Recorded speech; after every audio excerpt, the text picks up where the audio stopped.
Hi everybody, welcome back to my theory channel, and in this video I will be discussing grouping. It's an introduction to grouping, and for you to understand grouping you have to understand time signatures. So go back and watch my 4 videos on time signatures and make sure you understand what I'm talking about in those videos.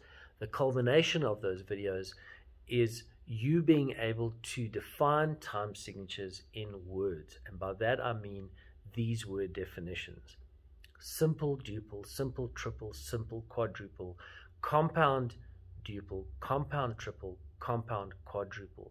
It's very important before you do grouping that you understand how to define a time signature like that with those words and what that means. Okay, right, so what is grouping? What does grouping do?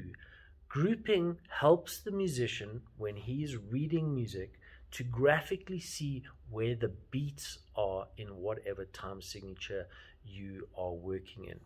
So that is why it helps to understand the difference between simple time and compound time, because the beat definitions are slightly different, as we spoke about in the last videos. For instance, in simple time, a beat is a crotchet, and in compound time, a beat is a dotted crotchet. So in a simple time, the beat is divided nicely in half, and in a compound time signature, the musician sort of feels an underlying 3 subdivision every beat. That's very important to understand that. So when you are grouping, in simple time, you are grouping in a specific way, and in compound time, you are grouping in a different way.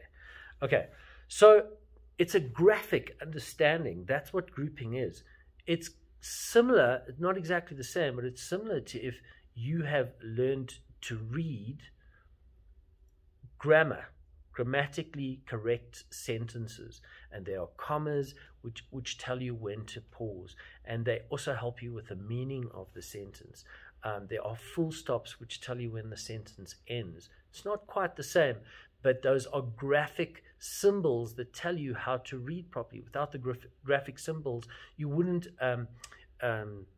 divide up the sentence in its correct way. And punctuation even changes the meaning of the sentence. So grouping, to some extent, changes the way the musician sees it. So the musician feels beats when he's playing. He feels in simple duple time, he feels 1, 2, 1, 2. So he wants to see graphically where beat 1 is and beat 2 is. And in compound time, he may feel 1, 2, 1, 2, as in compound duple, 6, 8. But the underlying subdivision of each beat is so you have to group those beats right, and when they subdivide in rhythms, he needs to be able to see graphically what is going on. So that's the explanation behind grouping. That's why we do it. Don't just do it. Understand that the musician's eye needs to catch how that happens. Okay, so just a few things. There are a few things that go into grouping. One of them is beaming of notes. So let me give you an example here. In 2/4, if you have something like this,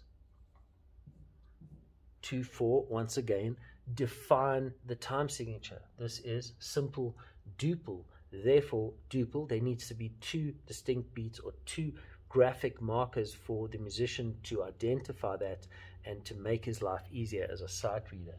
If you see this, it's a little confusing, but if you beam the notes together, so that's one of the things you have to know with grouping. If you beam these 2 notes together, you can now clearly see 2 groups, 1, 2. There's beat 1 and there's beat 2.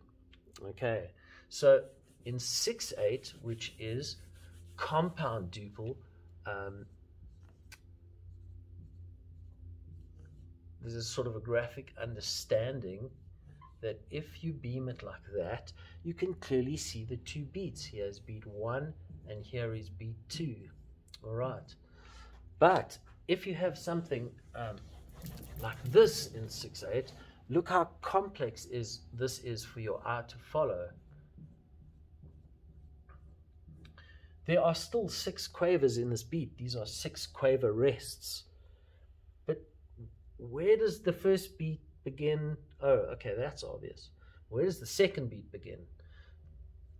We know it's there, but when you sight reading at speed, it's hard to see that.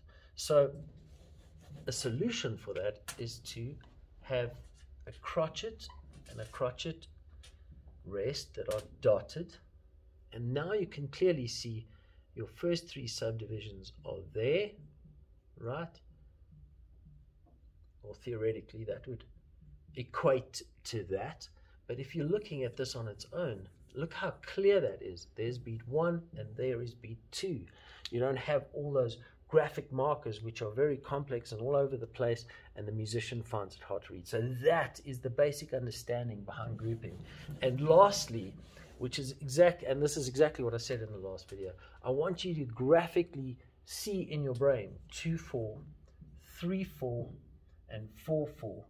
Have a mental snapshot, and the compound equivalents 6/8, 9/8, and 12/8. Had a momentary lapse of reason there. And this is simple duple, this is simple triple, and simple quadruple, and this is the compound equivalent: compound duple, compound triple, compound quadruple.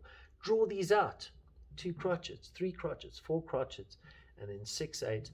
I did this in the last video. Sorry, this is a little messy. But I want you to graphically draw them out neatly and graphically see those basic time signatures, because those are the ones that the concept is based on.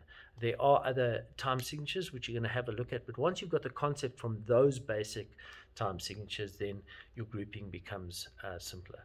So remember, there are certain things linked to grouping, like beaming and like knowing what rest equates to what note, because they're going to ask you to not only write in notes and beam them, but also to put in rests where there should be a note within the grouping structure. Okay, so that's just an introduction to grouping and what it's about. So see video 2.